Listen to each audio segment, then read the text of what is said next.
أكبر الله أكبر الله أكبر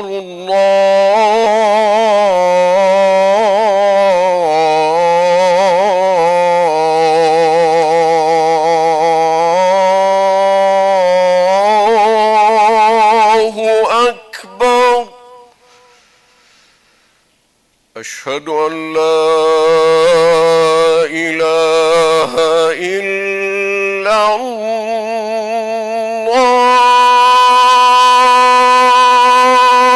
الله أشهد أن لا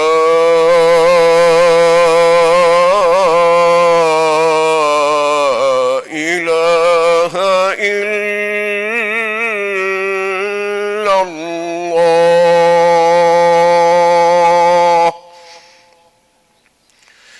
أشهد أن محمدًا رسول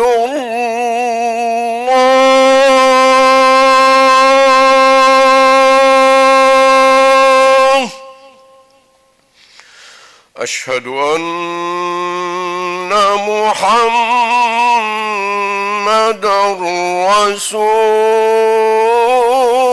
رسول الله حي على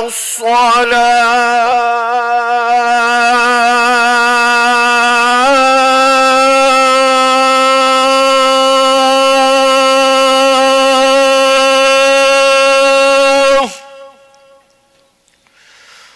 حي على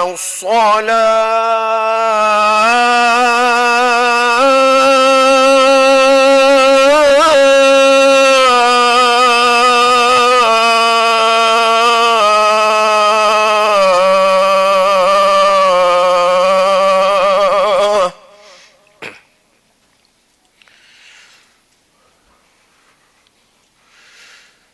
حي على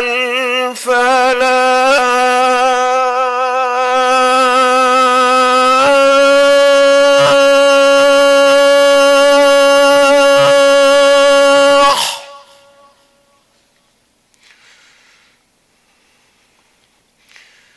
حي على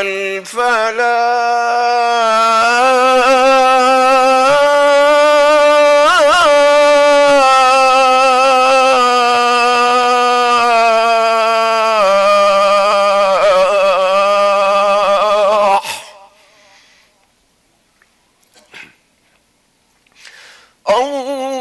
الله أكبر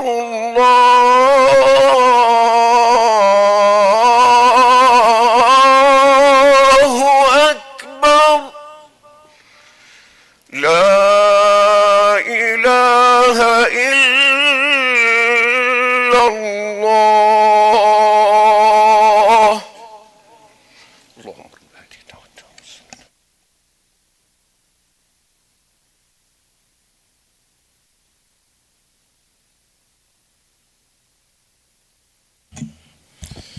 إن الحمد لله نحمده ونستعينه ونستغفره ونعوذ بالله من شرور أنفسنا ومن سيئات أعمالنا من يهده الله فلا مضل له ومن يضلل فلا هادي له وأشهد أن لا إله إلا الله وحده لا شريك له وأشهد أن محمدا عبده ورسوله يا أيها الذين آمنوا اتقوا الله حق تقاته ولا تموتن إلا وأنتم مسلمون يا أيها الناس اتقوا ربكم الذي خلقكم من نفس واحدة وخلق منها زوجها وبث منهما رجالا كثيرا ونساء واتقوا الله الذي تساءلون به والأرحام إن الله كان عليكم رقيبا يا أيها الذين آمنوا اتقوا الله وقولوا قولا سديدا يصلح لكم أعمالكم ويغفر لكم ذنوبكم ومن يطع الله ورسوله فقد فاز فوزا عظيما أما بعد فإن أصدق الحديث كتاب الله وخير الهدى هدى محمد بن عبد الله صلى الله عليه وسلم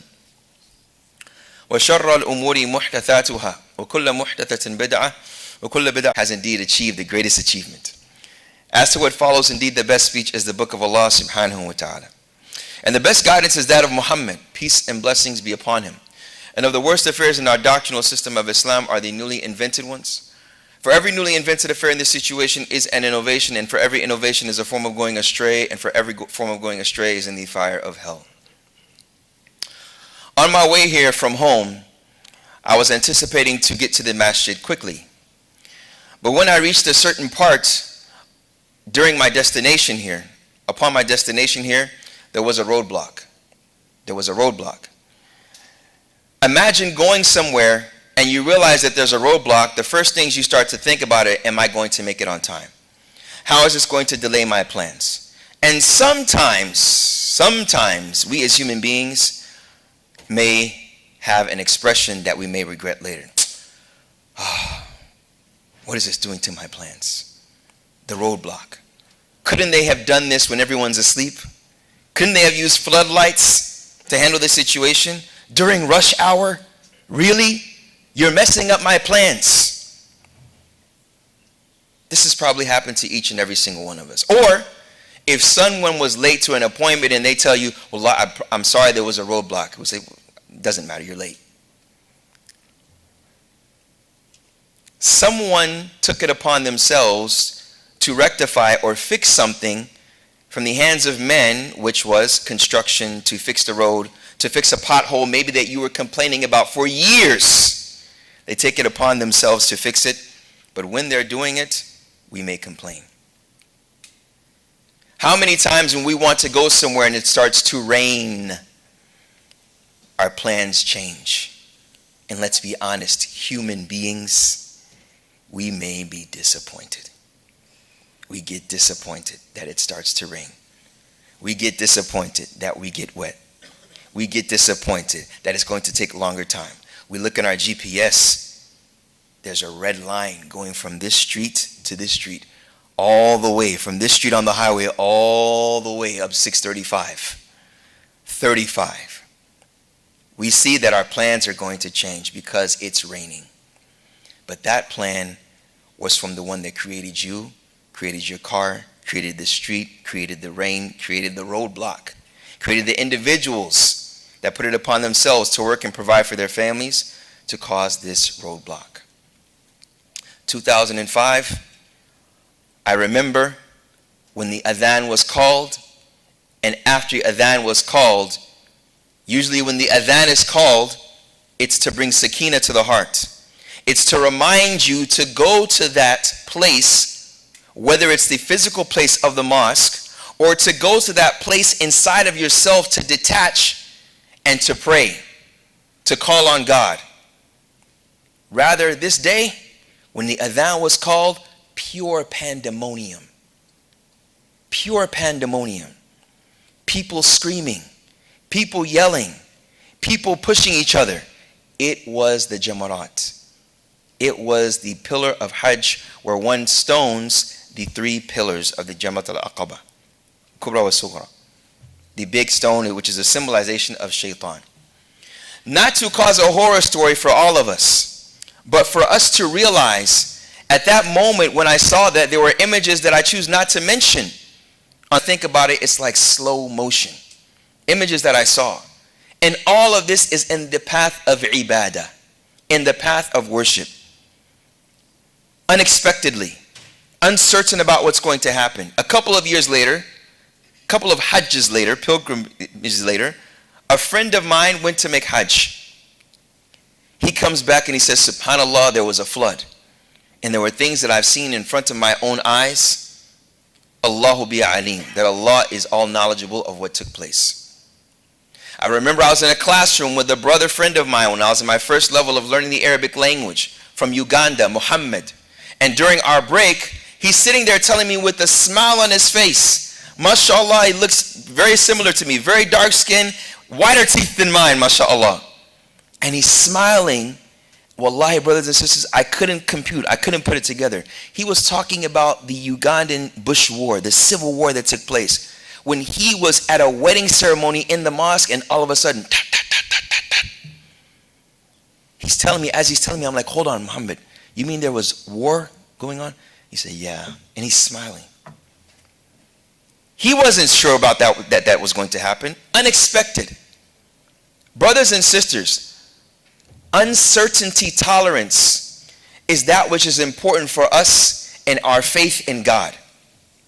Meaning that we are not sure what will take place every single moment of our lives. So what are we really certain in? And with that certainty, how do we activate that certainty that we have in Allah, inshallah, to where it brings us a sense of security. It brings us a sense of serenity, of solace. In other words, it activates our iman in Allah subhanahu wa ta'ala. When Allah subhanahu wa ta'ala talks about the uncertainty, He mentions it in numerous chapters in the Quran. And if I was to ask you, does Allah subhanahu wa ta'ala know everything? Many of us will say, of course He does. Rather, it's a part of our faith. The fabric of our faith is to be certain that Allah knows everything, and to be certain that we are uncertain about everything. The fact that we are not certain about what will happen is a direct manifestation of our servitude. Because when you are uncertain, naturally you want to be certain about something. And the utmost certainty that the individual human being should have is the certainty and the knowledge of their Creator. That He knows everything, and from His knowledge He wills everything to happen. And the reason why He wills it to happen is for a divine wisdom. That wisdom is not conditional for us to know why, God. The death toll in Libya has reached 11,000 plus, brothers and sisters. In Libya, 8,000. When we see this, brothers and sisters, it is important for us to remember, firstly, when you see the floods, you think of Nuh alayhi salam. When Allah subhanahu wa ta'ala talks about the flood, when He gives a description, and He says, فَالْتَقَى الْمَاءُ عَلَىٰ أَمْرٍ قَدْ قُدِرٍ. When Allah mentions the water that took place during the flood of Noah alayhi salam, water came from the sky, and water وَفَجَّرْنَا الْأَرْضَ عُيُونًا فَالْتَقَى الْمَاءُ عَلَىٰ أَمْرٍ قَدْ قُدِرٍ فَجَّرْنَا الْأَرْضَ عُيُونًا, and we caused the earth to explode عُيُونًا.